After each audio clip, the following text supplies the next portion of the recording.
पंडित नरहरि दास जी, आज से पितृपक्ष की शुरुआत हो गई है। वहीं आज साल का दूसरा चंद्र ग्रहण भी है। हालांकि माना जा रहा है कि इसका असर जो भारत में नहीं दिखाई देगा, लेकिन इसका भारत में कितना असर रहेगा ये आपसे जानना चाहेंगे। इसके साथ ही आज से श्राद्ध पक्ष की शुरुआत हुई है, तो किस तरह से श्राद्ध का, पितरों का पूजन करना चाहिए? सभी जन टीवी के दर्शकों को पितृपक्ष की हार्दिक शुभकामनाएं।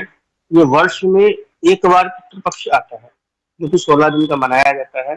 भाद्रपद मास की पूर्णिमा से लेकर के और अश्विनी मास की अमावस्या तक, यानी कि 17 सितंबर से 2 अक्टूबर तक का ये पितृपक्ष का महीना है। और आज जो चंद्र ग्रहण है, वो चंद्र ग्रहण हमारे भारत में दर्शनीय नहीं है। आश्विन की ये चंद्र ग्रहण है, इसका प्रभाव हमारे भारत देश में नहीं होगा। इस समय जहां पर चंद्रमा उदय हो रहा है, जहां पे चंद्रमा दर्शनीय है, जहां पे रात्रि काल है, उन स्थानों पे चंद्र ग्रहण का प्रभाव हो रहा है। इसका प्रभाव हमारे भारत पे बिल्कुल भी नहीं रहेगा। इसका कोई भी नेगेटिव इफेक्ट या सूतक काल वगैरह नहीं लगेगा। ये चंद्र ग्रहण हमारे भारत के लिए है ही नहीं, ये अन्य देशों के लिए है, जहाँ पे चंद्रमा वर्तमान में अभी जहाँ पे रात्रि काल हो रहा है, वहां पे ये चंद्र ग्रहण दर्शनीय है।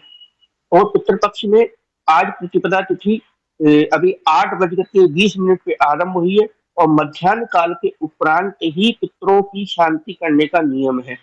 पितृ पक्ष के अंदर अपने तीर्थों में जाकर के गंगा, यमुना, सरस्वती आदि के तटों पे पितृ पक्ष के अंदर पितरों का श्राद्ध, गया जी में श्राद्ध, बद्रीनाथ में, पुष्कर आदि तीर्थों में पितरों का तर्पण करना चाहिए। अगर वहां जाना नहीं हो पाए तो अपने घर में या निकटम किसी मंदिर में किसी ब्राह्मण को बुलाकर पितृ आदि तर्पण मध्याह्न काल में पितृ तर्पण करना चाहिए। पितृ तर्पण करने से हमारे जीवन में जो परेशानियां रहती है, चंद्रमा और बुध की जो युति है और चंद्रमा के साथ में केतु की युति हो गई, सूर्य और शनि की जो युति से पितृ दोष बनता है। इस पितृ दोष की शांति के लिए ये 16 दिन विशेष माने गए हैं। इस समय पितृपक्ष चल रहा है तो पितरों को निमित्त बेसन युक्त सामग्रियां नहीं बनानी चाहिए। केवल जो भोजन के लिए है, ब्राह्मणों को भोजन करवाना चाहिए। उसके बाद में गाय को भोजन करवाना चाहिए, साथ में कौवे को भोजन करवाना चाहिए, कुत्ते को भोजन करवाना चाहिए, स्वय जातीय लोगों को भोजन करवाना चाहिए।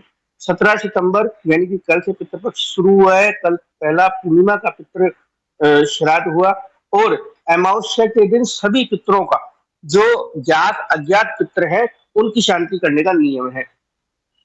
2 अक्टूबर को सर्व पितृ शांति का अनुष्ठान कई तीर्थों में, गलता आदि तीर्थों में किया जाएगा, हरिद्वार आदि तीर्थों में किया जाता है।